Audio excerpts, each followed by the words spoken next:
I bet you Mormons love Pokemon Go. Welcome to Movie Pain or Pleasure Podcast, the show that compels you with the power of Christ.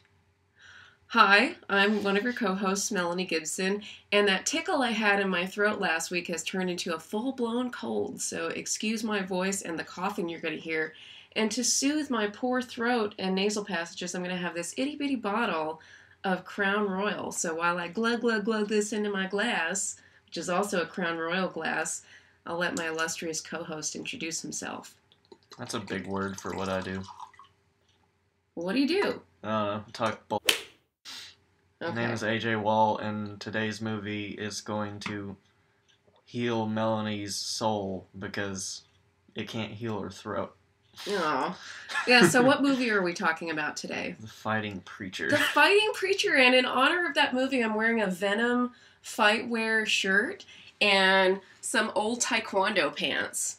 So, yeah. I just went with Adventure Time because as far as I can figure, the man in this movie went on an adventure for Christ, so. So, and your shirt says... What time is it? What time is it? And AJ, what time is it? It's time to seek God. It is time to seek God. So there's a church in our neighborhood that has a clock on the outside wall. And it has this sign that says, "It is time to seek God." And every time we drive past it, sometimes I used to just say it, and then I wouldn't do it for a while, and it would annoy AJ, so of course I wanted to do it more. So sometimes I'd just very innocently say, "Hey, AJ, I forgot my watch. What time is it?" And he'd always fall for it. And so then I'd say, "It's time to seek God." Not anymore. So, no. I'm aware He now. can't fall for it anymore. So we are talking about a movie called The Fighting Preacher, and this is one that we found on Amazon Prime, and it's still available at the time of this podcast and Twitch stream that we're doing right now. And this was on our quest to find, and I'll be honest, hate watch Christian movies, because kind of like Christian rock, it's poor quality and it's really preachy and kind of judgmental. So if you want to find out more about my kind of hate boner for organized religion, then listen to our God's Not Dead episode and you can hear what a jaded old Catholic has to say about all this religious stuff. But we ended up really loving this movie. This was definitely a guilty pleasure. For the really short version of it is an ex-boxer turned Mormon missionary and his wife go on a mission adventure. Well, what does he learn about using his punches? I will read the description in Amazon Prime because it's so delightful. A boxer who only knows how to connect with people through his fists is called on a mission and must learn that punching his way through his problems isn't the best way to be a representative of Christ. He changes his approach and learns to punch people with love. Like a Care Bear. Like a Care Bear. He got determined. Yeah. He got that Arthur fist So, going. Before we jump into it, I just want to say what I liked about this movie, it was well made. The writing is pretty good. The acting, at least from the main character, is really good. And as opposed to something like God's Not Dead, which seemed very proselytizy, very judgmental, very I'm going to shove my way of thinking down your throat, this one gives you some history about a real story that happened with the Mormon Church, and you definitely see the conviction of faith with the characters, but it doesn't feel like they think they're above anybody else. That's just their faith, and that's what they do, and it makes me a little more curious about learning about Mormonism, but I'm certainly not going to join the church. Yeah. I won't... You could tell this movie was like made on a budget and whatnot, but apparently we looked into it and the guy that directed it actually went to film school and everything. It wasn't just on a whim. Before that, he went to Brigham Young University, so this is Mormonism written all over it. Yeah. But the thing that really sold it was the main actor, David McConnell. I was about to say McNeilson. David McConnell. David McConnell. Playing Willard Bean. Yeah, so let's get into this. And we told each other this is a weirdly wholesome movie, and we are not wholesome people. No. We are not wholesome people at all. We're monsters. Other than a couple of weird, creepy parts, it just makes you feel nice and warm inside. It does. The funny parts are nice and wholesome. And it's a good movie. It's an interesting story. So it was made in 2019. And it says it's based on a true story, and then it puts in parentheses a love story. So we start out in St. Louis in 1905, and we see these two guys boxing, and they have dumb haircuts. That's what I wrote. So we see our main character, Willard, getting punched around, and it shows clips from the fight throughout the movie. So we learn that he's a boxer. Fast forward to 1915. He is in Utah. He has a young wife, and he gets sent on a mission, a very special mission from their prophet, which that word kind of sends creepy crawlies down my back, but their prophet sends them on a mission to go live at the farm where Joseph Smith grew up. So Joseph Smith was from upstate New York, founded the Mormon church there, moved to Missouri, and then they moved west. And I think he was assassinated. He was killed in Missouri. That's why he's such a good con man. Oh, yeah. 'Cause he got practice in New York. Yeah. So anyway, so the Mormons had been chased out of New York, and the church had purchased his farm in a town called Palmyra, and they needed somebody to go settle the farm, clean it up, get it working again, and they also want them to purchase some other properties which are meaningful to the church. So Willard and his young wife Rebecca, who is played by Cassidy Hubert. She's not good. No, she's not very good. He's really good. He's like a cousin of Woody Harrelson, and she's very stiff and formal, and she's so wholesome in a way that makes me feel uncomfortable. Like, she seems very nice, and she's a very pretty woman, and all that. It's all good, but my God, she can't act. Her husband's awesome. He carries the entire movie on his back. And I don't know how well she's written either. Like, his dialogue flows very easily. He's very funny. He's very quick and meaningful too, and you see his character change. So anyway, they're traveling. Discovers along the way that his wife is expecting, so that's something exciting. But when they get into town... You're not going to mention the joke. Oh, yeah, this was cute. This was cute. His wife told him that she wasn't feeling too well. And he's like, oh, I kind of had a cold earlier. Kind of like how I have a cold right now. And she's like, I don't know if you know how this feels. I'm going to be feeling like this for about 7.5 months. And then it clips. And then... a half mile later. It's like on SpongeBob. Yeah. Moments later. He was like, oh, he's excited. And I know, it's like a dorky joke, and it's wholesome, but it's cute. It's so silly. It's filled cute. with humor like that. Like, yeah, it's later there's this random... It seems very childish, but I loved it. There's this guy coming up, and everyone in town is like... That's like 90% of the movie. Everybody in town hates the Mormons. We saw you coming, even though they're just white people. But this guy comes down to his bog while he's like cleaning his water out, and he's like, "You mother!" And then the cow would like moo every time this dude talks. Every time the guy would curse, the cow would moo. So everybody in town hates him. They've heard that these Mormons are coming back into town, and they're like, "We heard you was coming."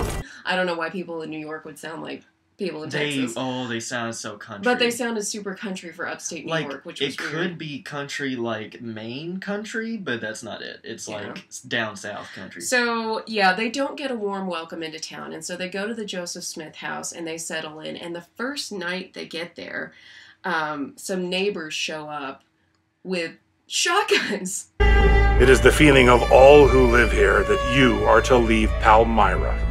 Yeah, and these look like terrifying scenes. Like, every time it's at night, they don't put any, like, backlighting in or anything. They light only, like, if you ever lived out in the country, which, I mean, if you haven't, you haven't, but if you sit on your porch in the, like, at, like, 9:30 at night, and all you got is your porch light, and there's nothing around, that's what it looks like, which I enjoy, because... in most movies, they would, like, backlight the whole thing. It wouldn't actually look like night. This is terrifying. There's, like, 3 or 4 scenes like this. And, not this... This scene is a harassment scene, but there's another one later. It straight up looks like a murder movie. Yeah, it's dark as fuck there. And so, yeah, I forgot to mention that his wife very sweetly says, oh, this is where the angels talk to the prophet. And I'm like, of course they did. Of course they did. Dum, dum, dum, dum, dum. All right. So the townsfolk show up. Some of the men show up with guns, and we're like, we don't take kindly to you being here. And the husband's like, okay, honey, I'll come out and handle it. And how does he handle it? With his Arthur fist. Yeah, he does the Arthur fist a couple of times. But he's like, well, if y'all want to come in, you can go ahead and go home, or line, because it was a funny-ass line. He unbuttons his sleeves like Wayne on Letterkenny, and he goes, come on, and gets in their faces. Well, come on! He's the toughest guy in He's Palmyra. He's the toughest guy in Palmyra. That's a Texas size 10-4. Big shoots. Oh, okay. I just realized I have... Okay, so as I'm writing my notes for the movie, I have a ton of Pokemon's written things. All these things I'm not going to understand. So, anti-Mormons appear. They used Lear. Well, then we're not there yet. No, this is exactly what we're talking about. You don't know what I'm talking about because you don't understand the Mormons Pokemon. haven't shown up yet. Anti-Mormons. Oh, anti-Mormons. See? Oh, sorry. Anti-Mormons. I'm sick. I couldn't hear you. My ears are clogged up. Yeah, that's it.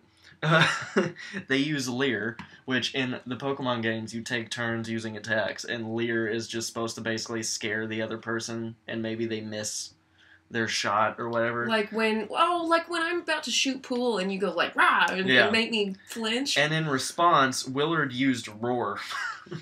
Oh, I'll be here. That's what he said. If y'all want to come back, I'll be here. I'm the toughest guy in Palmyra. And he just so they fuck off because I guess a shotgun wasn't enough to take on one Mormon. No, he threatened to beat the shit out of him, and he goes into town the next day, and nobody wants to sell parts to him. One guy sprays him with water, and he punches the shit out of him. Like, it's so wholesome, and then you get him knocking the fuck out of people. He hits really hard, too. I mean, this guy's a trained boxer, and this is based on a real person. This guy really was a trained boxer. So then he's off. His wife is left alone a lot. I guess Willard is off doing business. Like, her life must have sucked. It she did. did all that work around the house, cutting wood, and... She does a lot of work on her own side, and she's pregnant at the time, too. So she's by herself one night. And then the townspeople show up to talk to her. And at first, there's this crowd of people, and they're like, we're ministers and school teachers, and we want to hear the good word about Joseph Smith. And it's dark as hell out there, but she's like, oh, yes, good townspeople, please come in. Let me tell you all about the prophet, Joseph Smith. And they get inside her house, and they start harassing her. They're like, you idiot Mormon, you suck. You don't belong here. None of y'all belong here. You. I mean, none of us do, really. You're a bunch of crackers. None of y'all belong. I mean, none of us do, really. No. Unless you're a Native American, but... Well, I mean, the Mormons, oh, you know, no. they're, like, sort of like Native Americans, because they follow Joseph Smith, who told us about how the Native Americans were Jews. When Jesus came and talked to the Native Americans. Okay. So anyway, she's kind of telling the story in retrospect to her husband, and she's afraid at first, but then she feels a presence. And she feels the spirit of Joseph Smith and all the love. I'm like, Joseph Smith liked to pull bitches. That's why he had the decree of polygamy. He wanted more bitches. So... yeah, so Joseph Smith is like Joseph Oprah Smith throwing out bitches and look under your chair.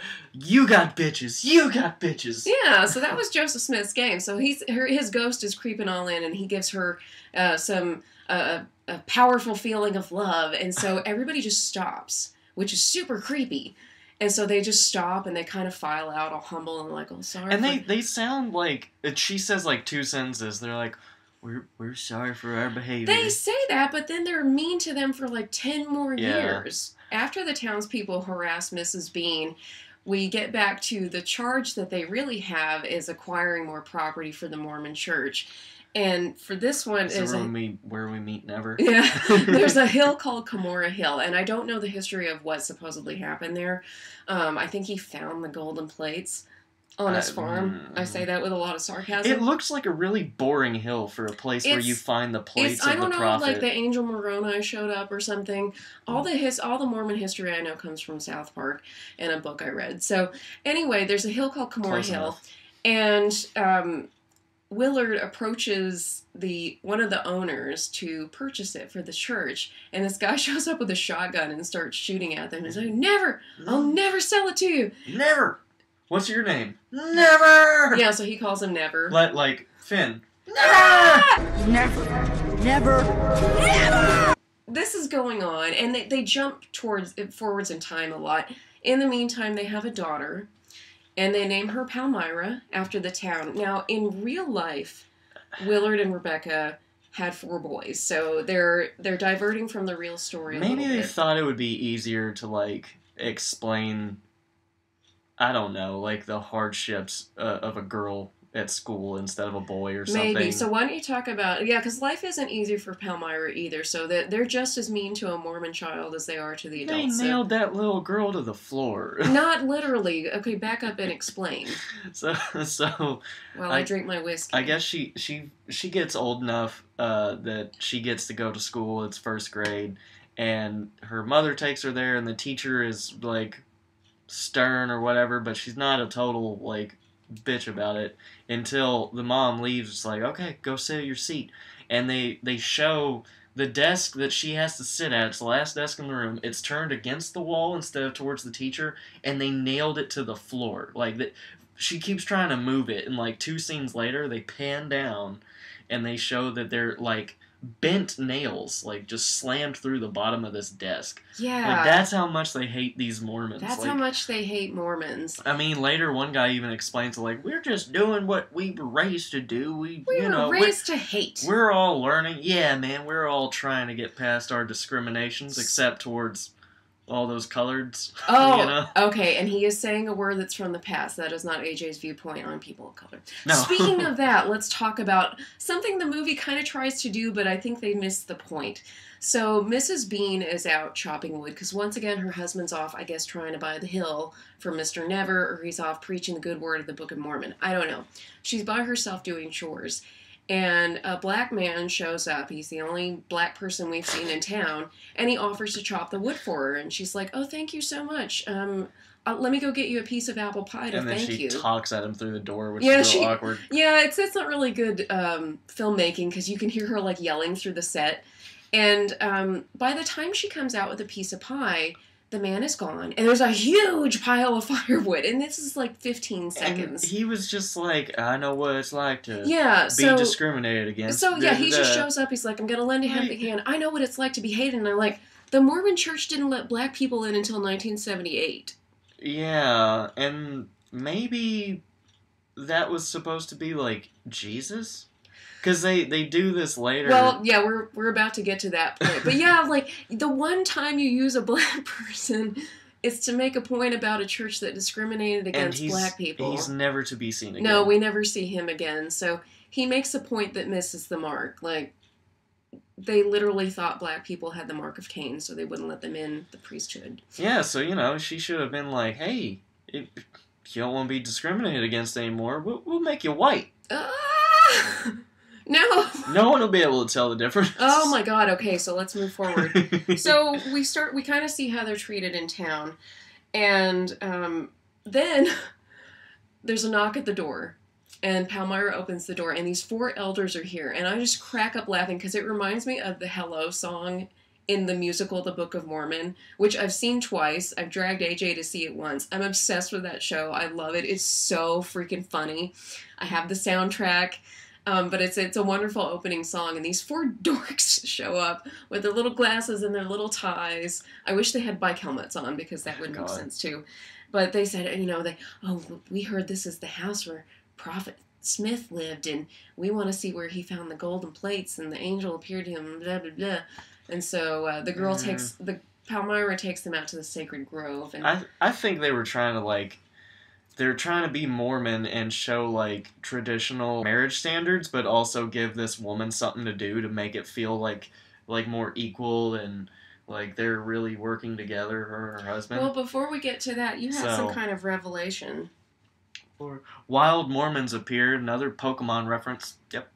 I don't understand.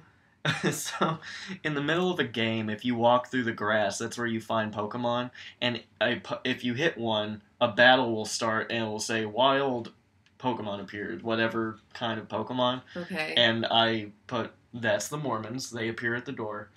And I had this revelation that Mormonism and Islam are like Eevee.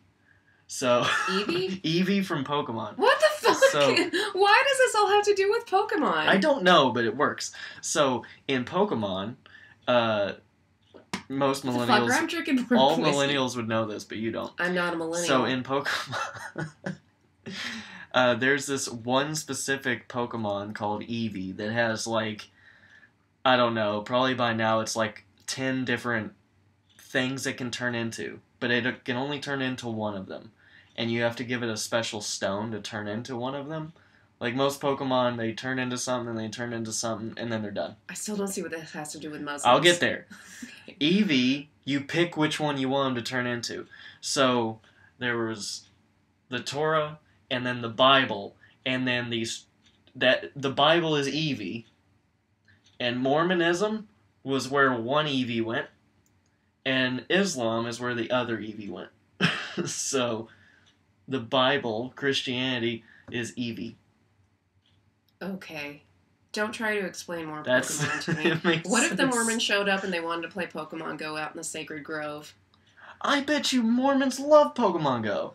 I bet they do. It's like the most wholesome game ever. You get exercise walking around with your friends, and you pretend things exist. Okay, so this is where we get to the point you were making about giving the wife something to do. So these guys come in and they eat her food, and they give her lots of chores to do, and they're just like, Mrs. Bean, how do you handle this? And she's just... Like, this sucks. She's like, I'm just so exhausted. I have all this work to do. I cook and I clean. And then she had a dream. It was a fever dream. It was a fever dream.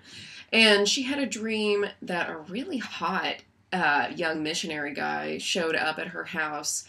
And he was so pleasant. That's not just Melanie. Like, she specifically says, like, she said a very handsome young man. I'm like, yes, he is. Hello there. And then, so he comes in. Are you here to tell me the good news? So he comes in and he greets another elder because, of course, she doesn't have time to sit in the table because she's cooking and cleaning for all these men. And they have such a good time. And there's such a spirit of peace and love in the house. And then she follows him out. And then she sees the Savior. Now, this is where the movie was smart. They didn't show that this hot white guy was Jesus. Yeah, because they didn't want to show that's where they would have made a mistake if they had, like, white Jesus. Yeah, they would have had to actually go get, like, an Israeli descendant person. Yeah, so they didn't show what Jesus looked like, which was smart, because I'm like, are you really going to have, like, a white blonde guy as Jesus? So she saw the Savior, and her thing was like, okay, now I see that these missionaries are representatives of Christ, so when I'm doing work for them, I'm really doing work for Jesus. So with tears coming down her eyes, she says, really, I do this work for him. So basically, I'm going to work and slave and cook and clean for all of you, but really I'm doing it for Jesus. Because you're doing Jesus' work here on earth. That makes him a lazy. Like, you could snap your fingers, but I'll go ahead and take 10 hours a day cutting logs for you. So what was your point about kind of trying to give equal footing to women's work? Okay, this movie is made now. So they 2019. They don't want to be too, like, shoving it down your throat that they're going to be like, women are supposed to do women's work and men are supposed to do men work. I mean, this was the 1920s. And the patriarchy and blah, blah. So, as far as the film goes, this is like her way. They gave her more scenes than she needed, even though she wasn't a good actress, because I feel like they were trying to build up the character to be on equal footing with the husband. Yeah, honestly, they almost gave her more screen time than the husband. Like, for a while, I kind of forgot about Willard. Yeah, but you totally watch it for him. Oh, yeah, he's awesome. And is this about the time they start to sign, like, their child's being bullied in school? Yeah, the child's being bullied in school. And so this is where Mrs. Bean... People still hate them. Yeah, people still hate them. So this is where Mrs. Bean is cool. So Willard's out in the barn, kind of just feeling low about himself. And she comes out and she says, maybe it's time to do what you do best. And he's like, preach the word of God? She says, no, fight people. Put out a challenge. Like, beat the fuck out. Yeah. She gets bloodthirsty. So they have two good montages. So he decides he's going to rent a space, turn it into a boxing ring, and have a show like, hey, come take a shot at the idiot Mormon. Come take a swing at me. So, because he's the toughest guy in Palmyra. Figure it out. So, maybe, Wayne is a descendant of Mr. Bean. So maybe, because we thought maybe they were ex-Mennonites, maybe they were ex-Mormons. So he does that, so there's like this swing music montage of them setting up the boxing ring, and then they show him shoveling pie in his mouth, and his wife's like, maybe you should work out a little bit to get in shape for the fight, and he's like, whoa, he's got crumbs and stuff all over his face. Or, whatever. You know best. You know best, honey. And so then we see this, then we get this another like swing music, jazz music, 1920s montage. It's like basically a 1920s Rocky montage of him working out. It's like throw out the eggs. Yeah, he doesn't want to drink the eggs. He and- lifts up sledgehammers. Like, he does front delt raises with these Yeah, and they do hammers. have a part where he runs up Kimura Hill. And the shotgun blast comes out from behind. He's waving his arms in the air, and Mr. Never with the shotgun comes out and chases him down. So all the townspeople show up for the fight. The same thing we showed up for this movie for. Yeah. Like, So I call myself the fighting preacher. I'm like, oh, could have fooled me because we haven't heard this until now. So the first guy shows up and he's in pretty good shape. And this guy just hits him with like a jab and a right hook and he's down. and then that's every single fight after that. Like, Yeah. it's funny, like, they didn't put as much effort into making this guy look like a legit boxer because he kind of just winds up and knocks out of people. He just punches. He does like those Mario punches where he just punches really hard. So then things don't go as planned because the townspeople don't automatically love him for beating out of them. They actually talk shit to him. They're like, you might be a good fighter, but you're not a good man. Like, I don't know. Bro, I thought all men just hit each other and then they were friends. Men just punch each other in the balls and then they're best friends. Either you become good friends or one of you has to leave town. I guess that's it. Like, but it's usually not the guy that won the fight. Yeah. So, lo and behold, beating the out of everybody in town for fun doesn't win them over. So they decide to change their tactic. Meanwhile, they've had 2 kids, and I guess he still hasn't been able to buy this hill or these other properties, and they're tending to the farm. So then we see a montage of them doing nice things for people in town. His wife bakes pies. I still think so. It makes sense in the movie, but it was a bit confusing because they're like, what the f was he doing all this time? What was he doing all this time? So he beats the f out of people. They didn't like it, and then his daughter's like, why don't you try being nice? Meh. Bitch, why don't you be nice too? And like, okay, I guess we'll be nice now. I thought they were being nice before, but so I guess the entire time he's been there, which is like 7 years, 8 years by now, he was just working on his farm and going into town, people being nice to him. And then he's like, okay, well, I'll give everybody pies.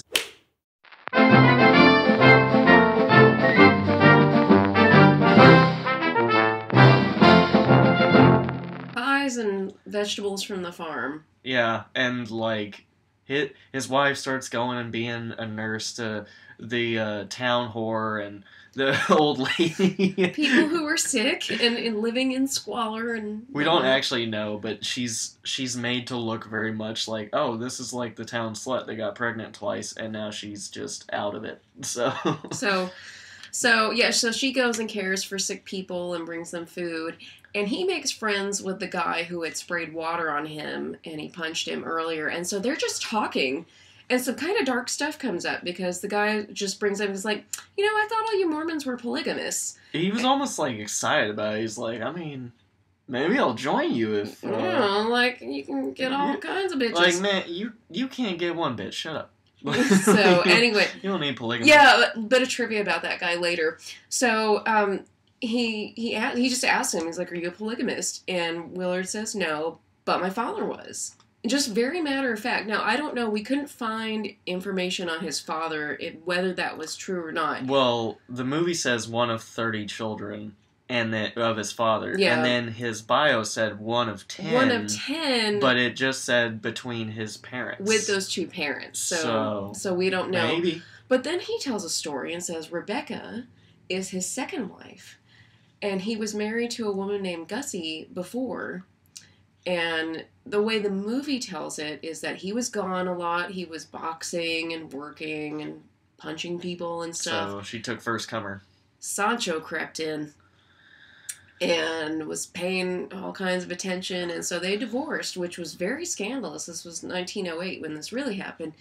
And 6 months later, Sancho beat her to death. So, now we looked this up. He really was married to a woman named Gussie for about 10 years. They had 2 children. They divorced in 1908. Don't know whether she was killed by her second husband or not. So they may have taken some liberties with that story. That's what I'm really curious about. Because I would love to know the real backstory, which in the film I would still hope they would make it a little more ambiguous, maybe, because like if this was in any other movie that's a Christian movie, I could see this being like, well, see, this is what you get if you don't want to follow our rules. That's you what I get liked beaten about. to death. That's what I liked about this movie, though, because like in God's Not Dead, it was very much like, see what happens when you don't believe in Jesus. Everything goes wrong for you. Oh no! The whole time the Mormons are like telling themselves like, "Oh, I know they're good people. We just gotta, with this we one, gotta it was ingratiate ourselves." And then even the people who were being dicks for 10 years are like, "We're good people. We hate just you. We're just doing the way we were raised. Yeah. We thought this was the right way." So, I'm still not sold on organized religion. Still not a fan. But, so meanwhile, they begin bringing people over to the faith. They kind of kill them with kindness, whereas God's Not Dead kills you with guilt trips. In cars. In cars. So, they begin baptizing people, and then this is sort of a Deus Ex Machina, but maybe this is what really happened. One of the owners of the hill dies, and he, I guess, puts in his will or something, paperwork that's like he will sell his part of the hill to the Mormon Church. And Mr. Never owned the other part of the hill, and he was won over too. He was a fan by then. And it was just wrapped up very neatly and very easily. And that's one part that felt kind of rushed in the movie. I mean, I was cool with it, because since they keep jumping to different time periods, and then you even get, like, that, so they finally get their mission finished, and they get to go home, back to Utah. They jump forward to 1939. Mr. Never said, "Never! You can't never leave." Yeah, so there's a warm goodbye. There was not a warm welcome, but all the townspeople come to tell them goodbye. They leave Palmyra with their grown children and go back to Salt Lake City. Now, this is interesting. So here's what really happened, is that they bought the hill and they acquired these other properties for the Mormon Church that has been visited by 7 million people. And the first time I saw this movie, I was like, ew, gross, F you, Mormon Church, buying properties for your culty religion. But then I thought, you know what? It's better than the Crusades, which were culty religions fighting each other over their supposed Holy Land. And so with this one, they acquired their supposed Holy Land in a more peaceful manner. So, true.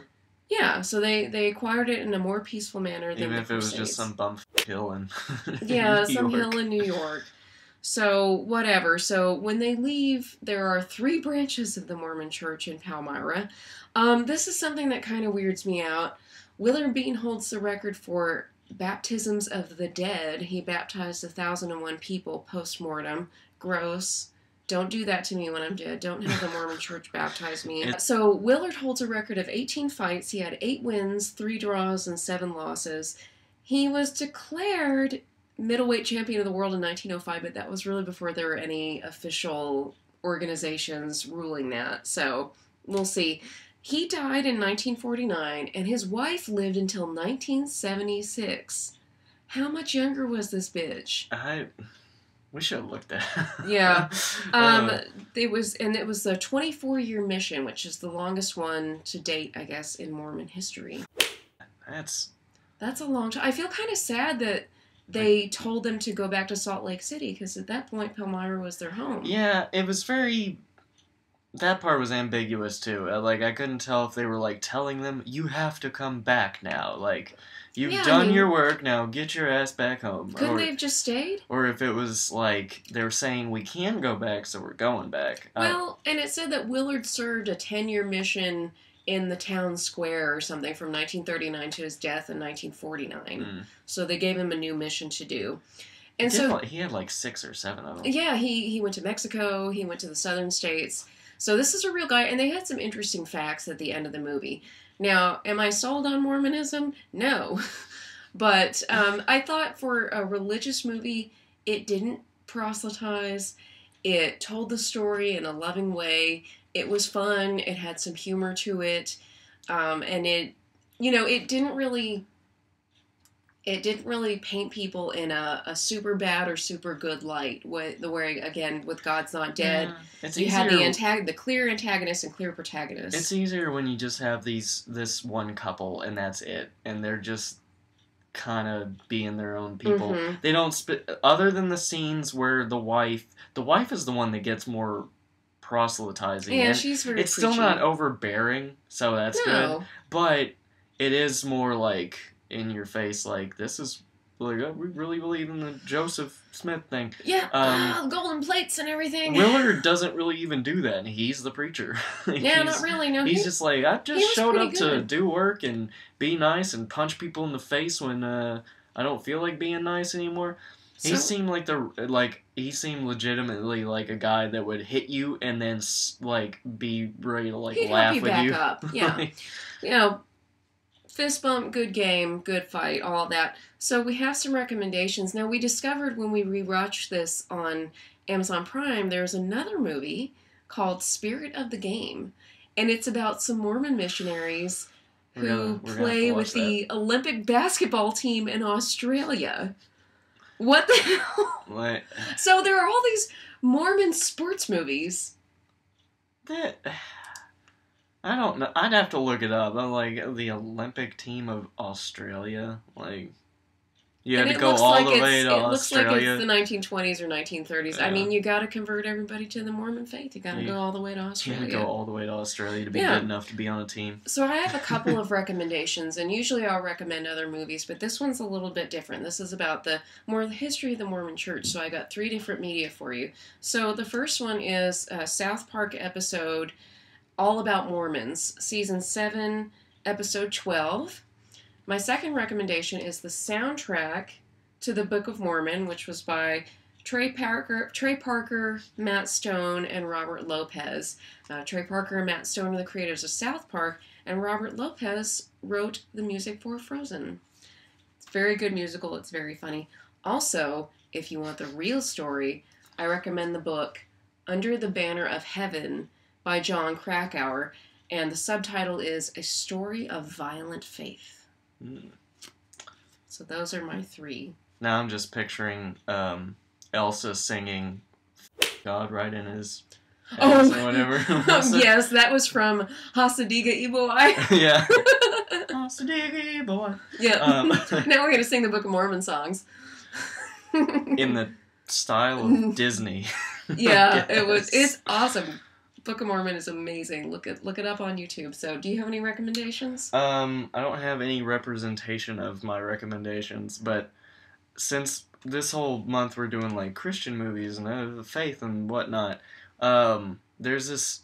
It's not a religious set of books. It's just a fantasy set of novels. It's a 5-set series called The Demon Cycle, but it has a really interesting representation of people who were raised under something that's basically Christianity and another group of people that are basically raised under something that's sort of like Islam, and how one of them becomes a atheist basically and the other one is a devout leader, and they both kind of lead to like the same point in their life where they're supposed to be the leaders of humanity sort of, and they almost pass each other. Like, one gets more doubts and the other one gets more faith. And it's interesting. I make it sound like it's a lot more about that than it is. It's really just a cool fantasy series, but I like the way that it talks about religion and how it's presented. It basically, demons come out at night and eat people. Yeah. So it's called the Demon Cycle series. Yeah, so, with this, you don't have to agree with what a religion preaches, but you can learn about them. And it's just an interesting human story, so that's what I appreciated about this movie. What's next for Movie Pain or Pleasure? Oh, I believe we're up to Saving Christmas. Saving Christmas, and that was going to be a brutal hate watch. It's so... As much as this one was a guilty pleasure, as much as we love The Fighting Preacher, we hate Saving Christmas. I don't know if this is my favorite Christian movie. Fighting Preacher? Yeah, or Where Hope Grows. Where Hope Grows, I don't maybe. know. I really like both of them. So, I mean, if I was saying, like, if I was just encompassing religious movies in general, technically I would say Prince of Egypt, but that's not really fair. It's like a legit film. These are just straight up made to be Christian movies, and for some reason... For a Christian audience. Mormons figured it out. They did it just right. Yeah. It wasn't overbearing. When it's supposed to be intimidating, like that you being on their end of the town folk, it's very good at that. Like, the people coming in the night, it looks scary as I empathize with them a lot more than I do the Christian characters in God's Not Dead. Yeah, because they're not the ones that are on top of the world. Yeah. They haven't won, you know? I mean, Yeah. they're technically Christians, so, I mean, they kind of are, but even though the Christians are being like, you're a bunch of Satanists. Yeah. So how to find us. We are now streaming on Twitch, and you can go back and see a few of our videos. All of our videos are on YouTube under Movie Pain or Pleasure. You can listen to our audio and my cracking sick voice on iTunes, Anchor, and Spotify. I promise this is the only one where I sound sick. And you can also visit us on Instagram at Movie Pain or Pleasure Podcast. I think that's all the things. That's all the things. Like, comment, subscribe, do the things, and follows, and other things on Twitch that I don't understand yet. I don't understand how Twitch works, but join our cult, be my victim, the power of Christ be with you, and also with you and with your spirit. Bye!